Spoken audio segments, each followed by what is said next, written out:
우리 지난주 금요일 날 우리가 보았던 요한복음 5장에 나오는 38년 된 베데스다 못가에 있었던 병자 그 고친 이야기 마지막 좀 보고 또 다른 본문으로 넘어가겠습니다. 자, 이 베데스다 그 뜻은 자비의 집, 은혜의 집이라고 말했습니다. 그런데 그 자비의 집, 은혜의 집에 경쟁 시스템이 있었죠. 천사가 그 못에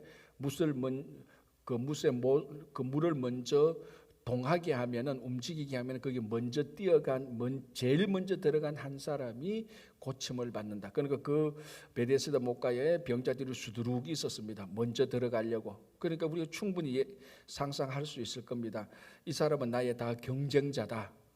그러니까 이 라이들보다 내가 먼저 못에 들어가야, 물이 움직일 때 못에 들어가야 내가 듣는다. 그런 생각이 없을 리가 없었죠. 그러니까 사람들이 많이 모여 있는 그 베데스다 못가, 그들의 마음 속에는 세상의 그 논리하고 똑같이 있었습니다. 우리가 다 같이 치유받고 그런 게 아니고 나 혼자 먼저 들어가서 치유받아야 된다는 그런 경쟁 시스템, 그런 것들이 있었던 그런 곳, 사실은 은혜의 집인데, 자비의 집인데 경쟁의 집이 되어버렸습니다. 여기에 이제 예수님께서 찾아오셨죠.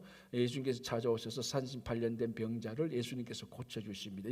이게 정말로 글자 그대로 베데스다의 일이 일어난 겁니다. 은혜와 자비의 일이 일어난 겁니다. 이 38년 된 병자가 예수님 오는 것을 알아보고 난 다음에 자기 믿음을 고백하고 이런 것도 없이 예수님이 전적인 은혜로 이 38년 된 병자를 고쳐줍니다. 완전 글자 그대로 전적인 은혜죠. 그래서 여기서 5장 7절, 8절, 9절 보면은 낫고자 하는 낫고자 하느냐라고 말할 때, 잠 보시기 바랍니다.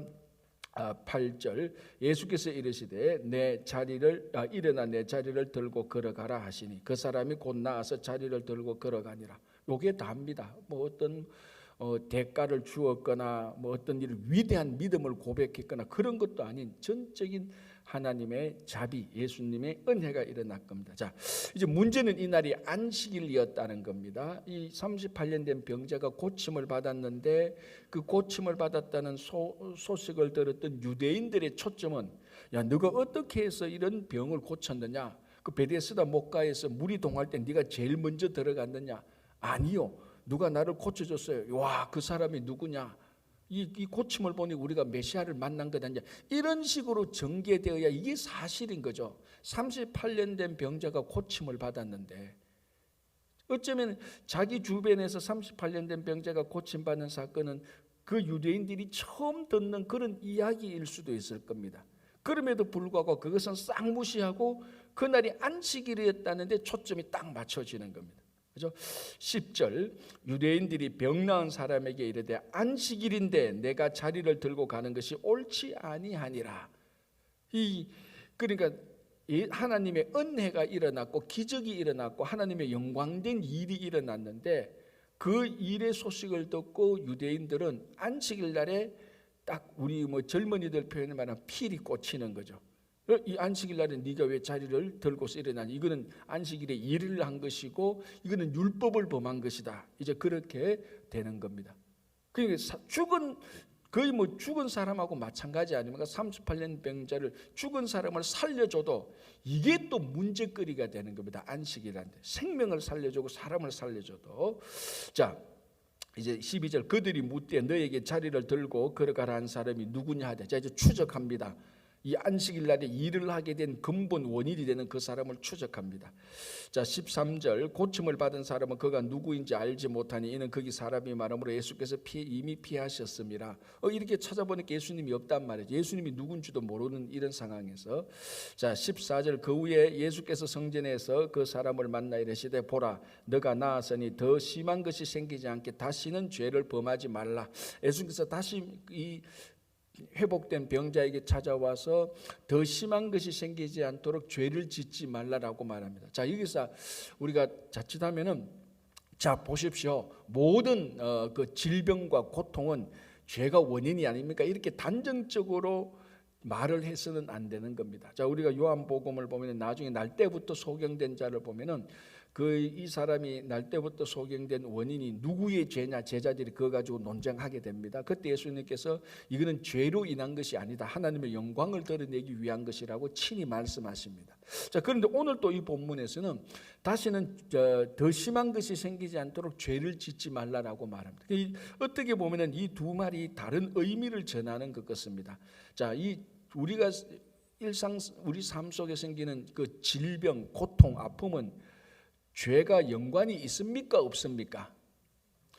있기도 하고 없기도 하는 거예요. 그게 오늘 두 가지 다를 말하는 겁니다. 그런데 그 당시에 유대인들은 전적으로 죄와 질병 또는 죄와 고통은 100% 원인과 결과라고 생각을 하고 있었습니다. 이제 오늘은 예수님께서 그 측면을 말하는 겁니다. 그러나 나중에 날 때부터 소경된 자에게 그 사건에 대해서는 반드시 그런 것은 아니다. 어떤 사람의 고통과 고난은 하나님께 영광을 드러내기 위한 것이다. 그 가장 대표적인 애가 누구죠?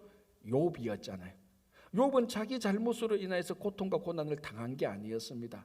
하나님의 천상회의에서 결정, 우리가 지난 주일날 살펴본 것처럼 하나님의 절대적인 주권에 의하여서 그 주권이 역사하실 때는 궁극적인 일은 하나님의 영광이 나타나는 것이거든요. 그러니까 이 성경을 보면은 죄가 고통과 슬픔과 질병에 영향이 끼칠 때도 있고 아닐 때도 있는 것입니다. 하나님의 영광을 드러내기 위해서 완전히 죄 없이 우리에게 다가오는 고통도 있고, 또 많은 경우에는 우리 눈에 볼 때 그것이 원인이 있었고 결과가 있는 것으로 나타나는 겁니다. 그래서 제일 좋은 것은 뭡니까? 이 죄가, 우리가 저지르는 죄가 우리의 고통과 연관이 안 될 가능성도 있구나. 그래서 내가 죄를 지어도 고통을 당할 안 할 가능성이 있구나. 요래 생각하면은 됩니까, 안 됩니까? 안 되는 거죠. 사실 오늘도 예수님께서 더 심한 것이 생기지 않도록 죄를 짓지 말라. 그래서 우리가 근본적으로 살아갈 때는 죄는 내가 죄를 지어서 고통을 당한다 안 당한다 그거하고 굳이 연관시키는 것이 아니고, 죄 자체는 우리가 하나님의 자녀로 멀리해야 되는 것은 분명한 사실입니다. 그죠? 자, 이제 문제는 15절 보시기 바랍니다. 그 사람이 유대인들에게 가서 자기를 고치는 예수라 하니라. 자, 이 38년 된 병자가 하나님의 절대적인 은혜로 고침을 받았는데 이 사람의 태도를 쭉 한번 보십시오. 굉장히 우리말로 얌체입니다. 자, 이 38년 된 병자가 고침을 받아도 오늘 이 본문을 보면 그에 대한 감사와 영광도 전혀 없습니다. 38년 된 자기 병을 고쳐줬는데도 거기에 대한 감사와 영광도 없고, 우리가 마태, 마가, 누가, 요한을 보면은 병자들이 자기 인생의 최대 질병인 것을 고쳐줬을 때 많은 분들이 그분이 누구인가를 묻고 나는 당신을 따라가겠습니다, 당신의 제자가 되겠습니다 하고 많이 따라갔습니다. 그게 예수님 시대에 흔히 일어났던 일들입니다. 기적적으로 어떤 사람이 나를 고쳐주면은 우리말로 하면 이분은 나의 생명의 은이다, 나는 이분을 이제 평생 섬기겠다. 그게 그 당시에 흔히 일어나는 일들입니다. 그래서 우리 소경거지 바디메오를 고쳐줬을 때 소경거지 바디메오가 어떻게 됩니까? 자기의 모든 것을 버리고 예수님을 따라갑니다. 그게 자기 인생의 최대의 수혜자, 그러니까 이런 이제 38년 된 병을 고쳐주는 사람들에 대한 흔히 일어나는 헌신과 그분에 대한 존경과 그분에 대한 사랑의 표시입니다. 그런데 이 38년 된 병자는 어떤 감사와 영광도 없고, 감사와 영광을 돌린 것도 없고, 유대인들이 물어봅니다. 야, 너 어떻게 해서 나았느냐 하니까 어떤 사람이 나를 고쳐서 안식일 날에, 그럼 그 안식일 날에 너를 고쳐준 사람이 걸어가라 했기 때문에 너가 걸어간 거냐? 그렇다. 그런데 내 병이 나왔다. 누가 너에게 그런 일을 했냐? 가만히 내 그 사람 본 적은 있는데 이름도 못 물어봤다. 내가 나중에 알면은 알려주겠다. 자, 그러면은 이 38년 된 병자에게 유대인들이 이 병자를 고쳐준 사람을 찾으려고 하는 이유를 압니까, 모릅니까? 당연히 알죠. 당연히 압니다. 그 이유는 뭡니까? 안식일 날에 일을 했기 때문에 이 유대인들이 이 병자를 고쳐준 사람에게 해코지하려고, 율법으로 걸려고 하는 그런 의도라는 것을 이 병자가 모를 리가 없습니다. 분명히 압니다. 그러면 어떻게 해야 됩니까? 우리 같으면 어떻게 합니까? 알아도 말을 안 하죠. 그게 인간의 인간이라는 근본적인 양식입니다. 내 생명의 은인인데 내가 이걸 일러주면은 이 사람들이, 이 유대인들이 나를 고쳐준 사람을 분명히 해코지하고 율법으로 뭔가 시비를 걸 건데 알아도 안 가르쳐준대. 그럼 그 사람이 누구였더라? 내가 한번 찾아보자. 예수라는 사람이네. 가서 알려주는 거예요. 우리 말로 하면 진짜 이게 뭡니까? 우리 말로 하면 진짜 은혜를 모르는 자입니다. 아주 진짜로 이 38년 병자 이름도 없지만은 이 병자가 이 치유함을 받고 은혜를 받고 했던 이 삶의 그 뒷모습은 굉장히 서글픕니다. 고쳐줘도 나을 때는 좋았는데 그 이후에 헌신과 감사와 어떤 하나님께 영광과 희생의 삶이 전혀 없는, 오히려 또 그 유대인들에게 자기가 박해받지 않으려고 그 책임을 자기를 고쳐준 예수님에게 넘겨버리는 그런 형태가 있습니다. 자, 보십시오. 어쨌거나 너가 안식일 날에 자리를 걸어갔지 않습니까? 이 병자가 너 왜 안식일 날에 걸어갔느냐 하니까 나를 고쳐준 사람이 걸어가라고 했다, 이런 말입니다. 그러니까 이 사람 오케이, 그러면은 너에게 죄를 묻지 않고 안식일 날에 일을 행한 너에게 죄를 묻지 않고 너를 걷도록 한 그 사람에게 안식일 날에 행동을 한 죄를 묻겠다, 그 식입니다. 그럼 그 사람이 누구냐? 우리 같으면 안 알려주죠. 알아도 안 알려주죠. 알아서 찾아서 알려주는, 아주 우리말로 하면 진짜 얌체 같은, 진짜 신앙의 은혜를 모르는 이런 모습을 보여줍니다. 이게 기간과 차이와 정도는 있지만은 우리들이 살아가는 모습하고도 많이 보여줍니다. 우리가 하나님께 은혜를 받을 때는 감사하다 그러고 속으로 결심은 내 평생 주님을 위해서 헌신하겠다. 내 평생 이제 나의 이익을 추구하지 않겠다. 그래 놔놓고 뭐 한 달만 지나고 1년만 지나면은 그런 하나님 앞에 있던 서약조차도 기억하지 않는, 그리고 또 자기 유리한 대로 살아가는, 이기적으로 살아가는 우리들의 모습이 이 38년 된 병자가 치유받고 그 이후의 삶의 모습을 살아가는 이 병자가 압축적으로 보여주고 있습니다. 우리 삶의 모습. 근데 우리 이런 모습이 있으면, 그래서 이 삶이 압축적으로 딱 보니까 선명하게 보이죠. 우리 삶은 이것을 길게 늘어뜨려 놓으니까 희미하게 보이니까 잘 안 보여요. 무슨 말인지 아시겠죠? 그러니까 우리의 얌체 같은 신앙을 싹 줄여서 보니까 선명하게 보이는 겁니다. 이게 우리의 모습이에요. 그리고 우리는 이게 길게 늘어놓으니까 희미하니까 민가해서 사는. 그래서 이 38년 된 병자의 이런 은혜를 모르는 그런 성도의 삶에서는 우리는 일찌감치 벗어나서 정말 우리에게 구원을 주신 그 주님을 따라가야 되는 겁니다. 자, 그러니까 16절에 그러므로 안식일에 이러한 일을 행하신다에 유대인들이 예수를 박해하게 된지라. 가만히 보니까 예수님께서 사람 하나 고쳐줬다가 박해를 받게 되는 거예요. 그 여러분들이 누구에게 좋은 일 했다가 박해를 받으면요, 이 일 생각하면 위로가 됩니다.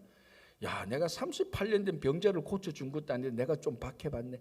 예수님은 38년 된 병자를 고쳐주고 그 일로 인하여서 그 사람이 예수님을 알려줘서 배반해서 박해를 받게 되는 겁니다. 자, 그때 이제 예수님께서 이렇게 말씀하십니다. 17절, 예수께서 그들에게 이르시되 내 아버지께서 이제까지 일하시니 나도 일한다.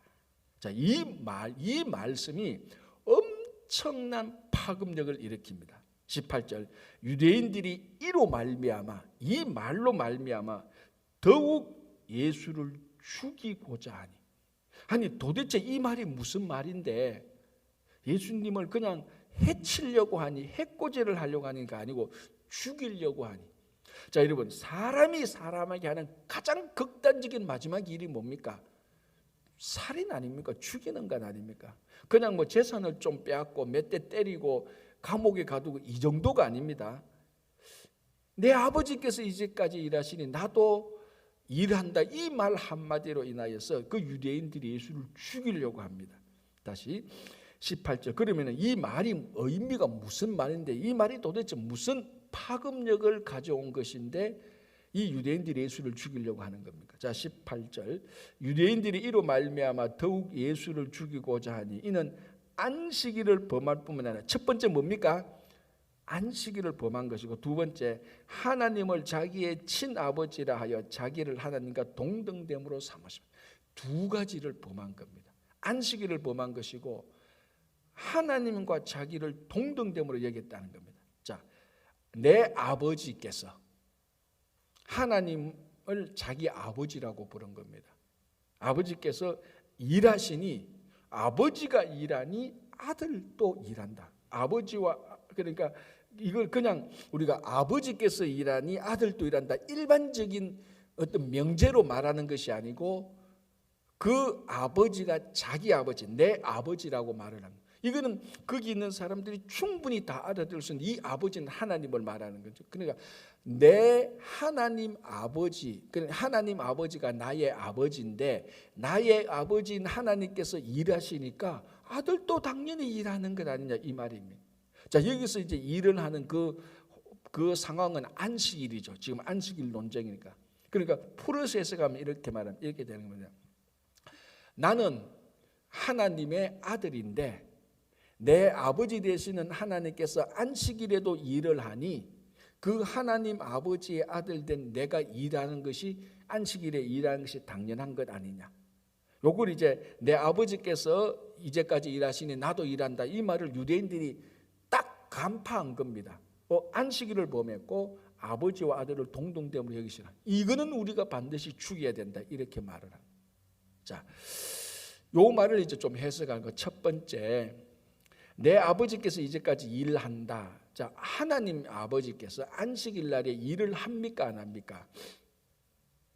이제 이것도 우리가 생각하면 안식일 날에 쉬어라 그랬는데 하나님께서 그리고 우리가 또 여기 뭡니까? 우리 창세기에 보면 하나님께서도 천지를 창조하시고 7번째 안식일 날은 쉬셨다라고 말을 합니다. 그런데 오늘 예수님께서는 내 아버지께서 이제까지 일하시니 여기는 안식일 날에도 일하시니 이렇게 됩니다. 자, 그럼 우리가 한번 봅시다. 하나님께서 안식일 날에 일을 하십니까 안 하십니까? 이제 헷갈리는 거예요. 원래 안 했다고 우리 알고 있는데 오늘 여기 보니까 했다고 이제까지 일한다고 되어 있습니다. 자, 무슨 일? 자, 결론. 하나님은 안식일 날에 일을 하십니다. 무슨 일? 언제 일합니까? 자, 보십시오. 하나님께서 우주의 창조자로서 안식일 날에 짐승이 새끼를 낳습니까 안 낳습니까? 낳지요. 사람이 안식일 날이라고 해서 나 안식일이니까 아기 안 낳을래 합니까 안 납니까? 안식이라도 아기를 낳습니다. 유대인들도 안식일 날에 아기를 낳습니다. 나오면 그 태가 되면. 그리고 안식일 날에 나무가 자랍니까 안 자랍니까? 나무가 자라는 거예요. 가만히 보면은 창조와 생명에 관련된 일은 안식일 날에도 여전히 작동하고 있는 겁니다. 안식일 날에서 아기 놓는 거 금지, 짐승 새끼 놓는 거 금지, 나무 자라는 거 금지, 모든 것 다 올스톱 그겁니까? 아니잖아요. 그러니까 여기는 근본적으로 무슨 생각이 있어야 되는가 하면 하나님이 어떤 분인가를 근본적으로 알고 믿음이 있어야 됩니다. 하나님은 전 우주의 창조자입니다. 안식일 날에도 생명과 창조에 관련된 일은 여전히 행해지고 있습니다. 그걸 말하는 겁니다. 안식일 날에 하나님께서 여기서 한 5마일 정도 운전해가 가신다. 그런 일이 아니고 즉 안식일 날에 나 자신의 유익과 나 자신의 쾌락과 안식일 날에 나 자신의 즐거움을 위해서 일하는 그런 일이 아니고 창조와 생명에 관련된 일은 안식일 날에도 일을 합니다. 이건 예수님께서 계속해서 말씀하십니다. 안식일 날에 생명을 살리는 일은 하는 겁니다. 그리고 실제로 유대인의 구전 전승에도 보면은 안식일 날에 가장 최소한의 움직임은 허용합니다. 그리고 그 움직임이 뭔가 관련되는가 하면 사람이 살아갈 수 있는 움직임에 관련가는 허용을 하고 있습니다. 그런데 그걸 유대인들은 극단적으로 모르는 거예요. 안식일 날에 자 여러분 이 안식일 날에 38년 된 병자가 일어서 걸어가는 것은 생명과 창조의 원리에 해당되는 것이죠. 그래서 예수님께서 안식일 날에 하나님께서는 창조와 생명의 일을 하고 계신다. 안식일 날에도. 그러니 내 아버지께서 안식일 날에 창조와 생명에 관련된 일을 하는데 아들이 하는 것 당연한가? 자, 첫 번째 우리 하나는 해결했습니다. 하나님이 안식일 날에 일을 하느냐 안 하죠. 그거 해결했습니다. 그죠? 창조와 생명에 관련된 일을 하는 겁니다. 자, 이제 문제는 내 아버지께서 일하니 나도 일한다. 여기에 걸리는 겁니다. 하나님과 예수님이 동등됨. 아버지라고 말합니다. 자, 요한복음은 마태, 마가, 누가복음보다 훨씬 더 직접적으로 예수님이 하나님을 아버지라 부르고 자기가 아들이라고 합니다. 자, 이제 19절부터 길게 나오는 47절까지 이 예수님께서 길게 말씀하십니다. 자, 19절 그러므로 예수께서 그들에게 이르시되 내가 진실로 여기서부터 47절까지는 전부 다 예수님께서 하신 말씀이에요. 말씀으로 다 이루어져요. 굉장히 길게 얘기하시는 거예요. 자, 이 길게 하시는 내용을 예수님이 하나님의 아들이라는 것을 알지 못하고 믿지 못하면 이 말은 한마디도 못 알아들을 수 있는 겁니다. 대전제는 예수님께서 실제로 이 역사의 땅에, 역사적인 시간에 이스라엘이라는 그 물리적인 장소에 실제로 사람으로 오신 그 인물이 우리와 같은 육신을 가지고 하루에 3끼 음식을 드시고 피곤하시면 주무시는 그 인물 예수가 진짜 하나님의 아들이라는 것을 믿지 못하고 알지 못하면 이제 19절부터 하시는 예수님의 말씀은 전혀 알아들을 수가 없습니다. 이제 19절부터 하시는 이 말씀을 우리가 우리 몸에 싹 들어오는 분은 예수님이 하나님의 아들이라는 것을 믿는 자고, 읽어봐도 뭐 이래? 이게 무슨 말이야? 라고 그러면 아직까지도 예수님이 하나님의 아들이라는 것을 전적으로 믿지 못하는 시금석이 되는 구절입니다. 자, 19절. 그러므로 예수께서 그들에게 이르시되 내가 진실로 진실로 너희에게 이르노니 아들이 아버지께서 하시는 일을 보지 않고는 아무것도 스스로 할 수 없나니 아버지께서 행하시는 그것을 아들도 그와 같이 행하느라. 자, 여기는 일반적인 말도 있고 구체적인 말도 있습니다. 무슨 말인가 하면 일반적인 말로 하자면은, 자, 이 당시에 대체로 자녀들이 직업을 가질 때는 아버지의 직업을 이어받습니다. 이 당시가 그렇잖아요. 아버지가 어부면 자녀들도 어부고 아버지가 농부면 자녀들도 농부입니다. 신분 세습 이런 게 대세로 이어지니까 오늘날은 뭐 완전히 되죠. 아버지가 뭐 직장 생활했다고 내가 직장 생활하고 난 비즈니스 할 수도 있는 거죠. 그러니까 아버지가 무슨 일을 했다, 그 아버지 일을 꼭 안 봐도 됩니다. 그런데 이 당시에는 아버지께서 하신, 왜냐하면 아버지의 뒤를 이어서 똑같은 직업을 가지니까 아버지가 하는 일을 아들이 반드시 봐야 됩니다. 예수님도 그랬죠. 요셉, 육신의 아버지 요셉이 목수였으니까 예수님도 어릴 때 자라면서 목수가 하는 일을 봅니다. 지금 일반적인 말은 그걸 말합니다. 그 사람들이 유대인들한테, 자, 내가 말해볼게. 아들이 아버지가 하는 일을 다 보고 하지 않느냐. 그래서 이렇게 말합니다. 아들이 아버지께서 하신 일을 보지 않고는 아무것도 스스로 할 수 없다. 아버지가 목수로서 목수하는 일을 아들이 봐야 목수하는 일을 하지 않느냐. 그거 다 알고는 일반적인 말입니다. 자, 그래서 하는 말이 아버지께서 행하시는 그것을 아들도 그와 같이 행하느니라. 그 아들도 아버지가 행하는 일을 똑같이 행한다는 겁니다. 자, 이건 일반적인 말입니다. 이제 무슨 말을, 뭐가 핵심인가 하면요, 보십시오. 20절, 아버지께서 아들을 사랑하사 자기가 행하시는 것을 다 아들에게 보이시고. 자, 그러면은 이제 여기에서 우리가 전후 맥락으로 볼 때 구체적으로 지금 아들 되는 예수님은 아버지 하나님에게 무엇을 보고 무엇을 행한 것입니까? 제 질문이 좀 어색합니까? 안식일 날에 이 병자를 고친 것은 아들이 아버지가 하는 일을 보고 행한 것이라는 겁니다. 왜 지금 안식일 날에 이 병자를 고치고 오면 안식일 날 지금 논쟁이 됐잖아요. 그러니까 18절에 내 아버지께서 이제까지 일하시니 나도 일한다. 이 말에는 두 가지가 있었다 그랬습니다. 첫 번째는 안식일 날에 일하는 것, 두 번째는 예수님이 하나님의 아들이라는 것. 이 두 가지 때문에 예수님을 죽이려고 하는 겁니다. 그에 대한 답변입니다. 내가 왜 이 38년 된 병자를 안식일 날에 고쳤는가 하면 이건 이제 저의 해석입니다. 내 아버지께서도 안식일 날에 창조와 생명의 일을 하는 걸 나도 본다.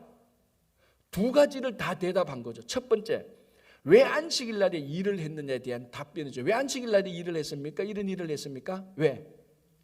내 아버지 하나님께서도 안식일 날에 그 일을 하니까 아들이 나도 그 일을 하는 것이 아니냐. 답변이 되고, 두 번째 자동적으로 답변이 된 거죠. 하나님 아버지가 내 아버지다. 나는 하나님의 아들이라는 것을 자동적으로 답변이 된 겁니다. 이 19절 29절에. 자, 그걸 이제 알고, 그런 말을 알고 보면은 이 말씀이 뭔가가 확실히 보이는 겁니다. 많은 사람들이 요한복음에 나오는 예수님의 긴 말씀을요, 대충 다 읽고 무슨 말인지 전혀 모르는, 40년 50년 해도요, 요한복음에 나오는 예수님의 말씀을 읽고 이게 무슨 말인지 긴가민가 하면서 그렇구나 자기 나름대로 하고 넘어가는 겁니다.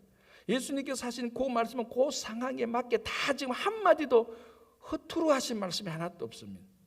그래서 아버지께서 하시는 일을 보지 않고는 아들이 아버지께서 하시는 일을 보지 않고는 아무것도 스스로 할 수 없는 일반적인 말입니다. 이것은 하나님 아버지와 아들 예수에게도 똑같이 행하는 겁니다. 무슨 일? 안식일 날에 생명과 창조에 관련된 일을 했다는 겁니다. 20절, 아버지께서 아들을 사랑하사 자기가 행하는 것을 다 아들에게 보였다는 거예요. 육신의 아버지 요셉, 목수인 요셉도 예수님에게 목수하는 일을 보인 것처럼 하나님 아버지도 아들 독생자 예수 그리스도에게 생명과 창조의 일을 보이셨다는 겁니다. 자, 이제 더 중요한 일로 나갑니다. 그리고 난 다음에 20절 중간에 또 그보다 더 큰 일을 보이사 너희로 놀랍게 여기게 하시니라. 자, 안식일 문제와 하나님이 아버지 아들과의 관계를 이제 정리 대답하고 여기서 마치는 게 더 큰 주제, 더 본질적인 주제로 나갑니다. 이제는 아버지가 아들에게 더 큰 일을 보이셨다. 요 일만 보이신 것이 아니고 더 큰 일을 보시다. 자, 더 큰 일이 뭔가 보겠습니다. 21절, 아버지께서 죽은 자들을 일으켜 살리심 같이 아들도 자기가 원하는 일을 살리시나. 첫 번째, 생명을 살리는 일을 아버지 하나님이 아들 예수에게 보여주고 하도록 하는 겁니다. 두 번째 보겠습니다. 22절, 아버지께서 아무도 심판하지 아니하시고 심판을 다 아들에게 맡기셨다. 더 큰 일 두 가지가 뭡니까? 지금 안식일 날에 일을 한 것 때문에 논쟁이 되었는데 이걸 예수님께서 대답하시면서 더 본질적이고 더 큰 일 두 가지를 말합니다. 뭡니까? 첫 번째, 죽은 자들을 살리는 것이고, 두 번째, 심판권을 하나님이 예수님에게 주셨다는 겁니다. 자, 그러면 우리가 한번 보겠습니다. 이걸 먼저 보고요. 하나님 아버지께서 아들 예수에게 죽은 자들을 살린 것을 보이셨고 행하시도록 하셨다. 예수님께서 살아생전에 3명의 죽은 자들을 살렸습니다. 맞죠? 자, 이게 우리가 아는 전형적인 성경 기죠. 3명이 누굽니까? 나사로. 예. 이건 자신 있잖아요. 우리 다 보면. 두 번째, 회당장 야이로의 딸 한 사람, 나인성 과부의 아들. 예수님께서도 실제로 하나님께서 죽은 자를 살리신 것처럼 예수님께서 살리셨어요. 어떻게? 아들 되는 예수님께서 하나님 아버지가 살린 것을 다 보셨다는. 그걸 언제 봤냐? 이제 그거는 물으면 이제 또 다른 문제입니다. 그렇게 해서 생명권을, 죽은 자를 살리는 생명권을 예수님이 가지고 있고, 자, 그 다음에 심판권. 구약에서 이 두 가지는, 죽은 자를 살리는 것과 심판 것은 유대인들은 하나님 아버지만 가지고 있다고 생각을 했었어요. 하나님 아버지만. 그런데 이걸 하나님 아버지만 가지고 있는 죽은 자를 살리는 것과 심판권을 하나님이 아들 예수님에게 보여주고 다 하도록 넘겨주셨어요. 자, 22절, 아버지께서 아무도 심판하지 않으시고, 원래 아버지가 다 심판하는 권한이 있습니다. 일부러 이 심판을 아들에게 맡깁니다. 그래서 여러분, 이 요한계시록을 보면은, 우리가 전번에 요한계시록 오랫동안 공부했는데, 요한계시록의 큰 주제 가운데 하나가 심판자가 누구로 나타났죠? 요한계시록의 심판자는 누구로 나타났죠? 그렇죠. 어린 양 예수. 제가 그때 이야기를 했지 않습니까? 이게 사자의 모습, 호랑이의 모습, 소의 모습으로 온 예수님이 아니고 어린 양으로 온 예수님에게 심판권을 줬습니다. 어린 양, 가장 약한 짐승, 공격용 무기도 없고 방어용 무기도 없는 덩치는 큰데 앞으로 지나가는 다람쥐나 토끼를 보고도 무서워서 도망가는 어린 양, 가장 순진하고 가장 약한 어린 양 예수에게 하나님께서 심판권을 주십니다. 그게 요한계시록의 아이러니라고 말했습니다. 어쨌든 요한계시록으로 보면은 심판권을 예수님에게 주신 것입니다. 그거하고 일치하는 겁니다. 자, 이제 요건 또 우리가 더 큰 일을 보이는 것은 심판권과 생명권을 주셨고, 자, 그럼 왜 이렇게 주셨는가? 23절에 이는 모든 사람으로 아버지를 공경하는 것 같이 아들을 공경하게 하려 하심이라. 아들을 공경하지 아니하는 자는 그를 보내신 아버지도 공경하지 아니하느니라. 여기도 일반적인 일과 실제적인 일이 있습니다. 일반적인 것은 우리가 이미 마태복음 비유를 통해서도 알아봤습니다. 주인이 품꾼들에게 그 밭에서 일을 하도록 멀리 출장을 갔습니다. 기억나죠? 그래서 추수 때가 돼서 그 종을 보냅니다. 자, 이제 너희들이 소출했으니까 그 소출의 얼마를 종으로 보내라니까 그 밭에서 일했던 품꾼들이 종을 쫓아냅니다. 못 줘. 예수님께서 그 주인이 두 번째 종 보내고 계속해도 안 되니까 아들을 보냅니다. 아들은 아버지하고 동급이거든요. 그러니까 그 포도원에서 일하는 사람들이 아들이 왔다, 이는 상속자가 아니냐. 그래서 그 사람을 죽이는 거예요. 자, 그래서 이미 아들을 공경하지 않는 것은 아버지를 공경하지 않는다는 것은 유대인들에게는, 이 예수님의 말씀을 듣는 그 유대인들에게는 지극히 상식적인 겁니다. 지극히 상식적인 것. 그러니까 예수님께서 그런 것을 알아듣는 사람들에게 내가 아들에게 죽은 자들을 살리는 생명권과 심판권을 다 주었다. 왜? 이 아들을 공경하기 위해서. 그래서 이 아들을 공경하지 않는 것은 누구를 공경하지 않는다고요? 그를 보내신 아버지를 공경하지 않는. 아까 제가 그 포도원 주인과 농부 얘기한 것처럼, 그래서 그 주인이 화가 났던 이유는 왜 화가 났습니까? 아들까지 보냈는데 아들을 죽입니다. 뭐에 대한 화가입니까? 왜 화가 났습니까? 아들을 죽였다는 것은 누구를 죽였다? 아버지 자기를 죽였다. 포도원 주인 자기를 죽인 거하고 똑같이 보는 거예요. 그걸 유대인들은 상식 중에 상식으로 알고 있습니다. 그래서 하나님께서 이 아들에게 하나님 아버지만 가지고 있는 유일한 독특한 권한, 심판권과 생명권을 아들에게 주었다. 그래서 이 아들을 아버지처럼 공경하도록 했다. 그래서 아들을 공경하지 않는 자는, 예수님을 공경하지 않는 자는 이 예수님을 보내신 아버지 하나님을 공경하지 않는 것하고 같다. 자, 그래서 24절 보시기 바랍니다. 23절 다시 볼게요. 이는 모든 사람으로 아버지를 공경하는 것 같이 아들을 공경하게 하려 하심이라. 아들을 공경하지 않는 자는 그를 보내신 아버지도 공경하지 아니하느니라. 이게 우리들은 일반적인 말로 알아듣지만 유대인들에게서는 자기들의 삶입니다. 삶. 아들을 무시한다, 아버지를 무시한다는 거하고 똑같습니다. 우리들은 좀 그거하고 다르죠. 미국에서는 아들하고 아버지는 완전 별개입니다. 그죠? 그렇잖아요. 아들 무시하는 거하고 아버지 무시하는 거 전혀 다릅니다. 우리가 사는 이 미국 사회는 개인주의니까. 그리고 유대인들에게서는 철두철미하게 일치되어 있습니다. 그래서 하나님을 공경하는 것처럼 아들을 공경하게 하려고 아버지의 권세와 능력을 다 주신 것입니다. 자, 24절. 내가 진실로 진실로 너희에게는, 지금 예수님께서 진실로 진실로 두 번씩이나 계속해서 얘기합니다. 이건 굉장히 중요한 말, 유대인들에게 강조하는 말이죠. 그냥 보통 내가 한마디 할 테니까 들어봐, 이 말하고, 내가 진실로 한마디 한다, 이 말하고, 내가 진실로 진실로 한마디 한다, 이 말하고는 다 강도가 다릅니다. 내가 한마디 할 테니까 들어봐, 이 말은 그거 한번 들어볼래, 이 말이고, 내가 진실로 말한다, 들어봐, 이 말은 야, 너 이 말 꼭 들어야 돼. 내가 진실로 진실로 말한다, 너 이거 안 들으면 죽어, 이 말입니다. 예수님께서 진실로 진실로 얘기하는 거죠. 이 앞에서도 19절에서도 내가 진실로 진실로 너희에게 이르노니, 이번에도 진실로 진실로 너희에게 이르노니. 자, 지금 큰 주제가 뭡니까? 예수님이 하나님의 아들이라는 겁니다. 요거 말하는 거, 계속해서 이 주제를 말하는 겁니다. 이게 오늘날에도 21세기 우리들에게 살아간 오늘날에도 이게 제일 큰 주제 아닙니까? 자, 예수가 누굽니까? 하나님의 아들 아닙니까? 이게 2000년 동안 모든 역사와 모든 사람에게 던져진 가장 중요한 신앙적인 질문이고 우리가 대답해야 되는 겁니다. 그래서 사도 바울이 사울이라는 자가 부활하신 예수를 만나고 난 다음에 그 예수가 진짜 그리스도라는 것을 고백하고 뛰쳐나가서 선포하는 게 예수가 하나님의 아들이었다는 겁니다. 이 땅에 오신 실제로 그 예수라는 인물이 하나님의 아들이었다. 그래서 우리 기독교 신앙은 모든 것이 한 인물에 다 초점이 맞추었습니다. 예수라는 인물이 사라지면 우리 신앙은 다 없는 겁니다.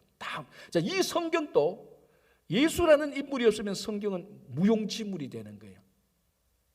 목사님, 그건 너무 위험한 말이 아닙니까? 아니에요. 이 성경이 전부 다 누구를 증거하는 겁니까? 예수를 증거하는 거예요. 구약도 똑같이. 에덴 동산에서 원죄를 저지르는 순간, 선악과를 따먹는 그 순간부터 우리가 아는 창세기 3장 15절 원시복음, 여자의 아들이 여자의 후손이 와서 뱀의 너희 머리를 밟을 것이고, 전부 다 예수. 그러니까 이 성경을 예수를 빼고는 예수를 빼면은 이 성경은 성경이 아니고 그냥 책이에요, 책. 우리 신앙의 모든 초점은 예수에게 맞춰서.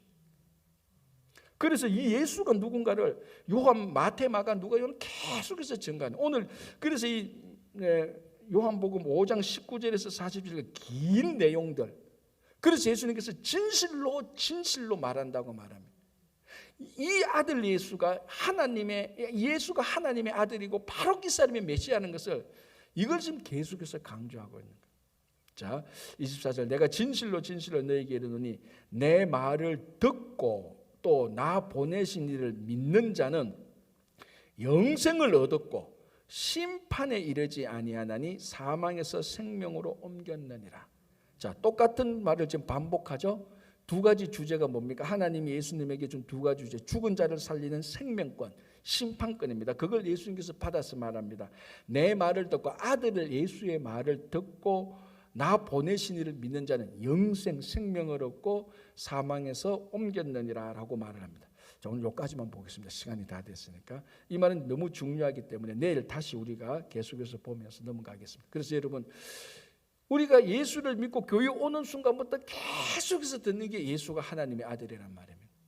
근데 여전히 많은 성도들이 그에 대한 정확한 확실한 신앙 고백이 여전히 희미하거나 불투명한 사람들이 너무나 많습니다. 우리는 이것 빼면은 신앙생활 없습니다. 다시 한번 우리가 여러분 삶의 초점을 하나님의 아들 되신, 아니 우리가 교리적으로는 하나님 그 자신이 되시는 성자 하나님, 예수님을 따라가시는 여러분 되시기 바랍니다. 기도하겠습니다. 하나님 아버지 감사합니다. 우리가 늘 신앙생활하면서도 가장 중요한 예수님에 대한 초점을 놓쳐버리거나 희미하게 살 때가 참 많이 있습니다. 주님, 오늘 우리가 요한복음을 보면서 예수님이 누구신가, 바로 하나님 그 자신이고 이 땅에 오신 하나님의 아들인 것을 고백하면서 우리 삶의 모든 초점을, 집중을 예수님에게 맞추며 예수님을 따라가고 예수님을 닮으며 예수님의 말씀을 듣고 믿고 영생을 얻는 삶을 살도록 도와주시옵소서. 오늘 하루도 이른 아침부터 예수님과 동행하는 삶이 되게 하시고 우리 가운데 몸이 연약하신 이창건 집사님이와 모든 몸이 연약한 환우들을 주님께서 고쳐주시고 낫게 하여 주시옵소서. 가정과 우리 자녀를 특별히 하나님의 사랑으로 살펴주시고 우리 자녀들이 다음 세대 믿음의 주인공이 되게 하여 주시고 오늘도 이른 아침부터 직장에서 수고하는 일터에서 수고하는 모든 손길들 발길들 피곤치 않게 도와주시옵소서. 특별히 이번 주일을 야외 예배입니다. 좋은 일기도 허락하여 주시고 이번 야외 예배를 통하여서 또 많은 우리 성도 간의 교제도 일어나고 하나님께 영광된 하루가 되게 하시고 준비하는 손길들에도 함께하여 주시옵소서. 감사하오며 예수님 이름으로 기도합니다. 아멘.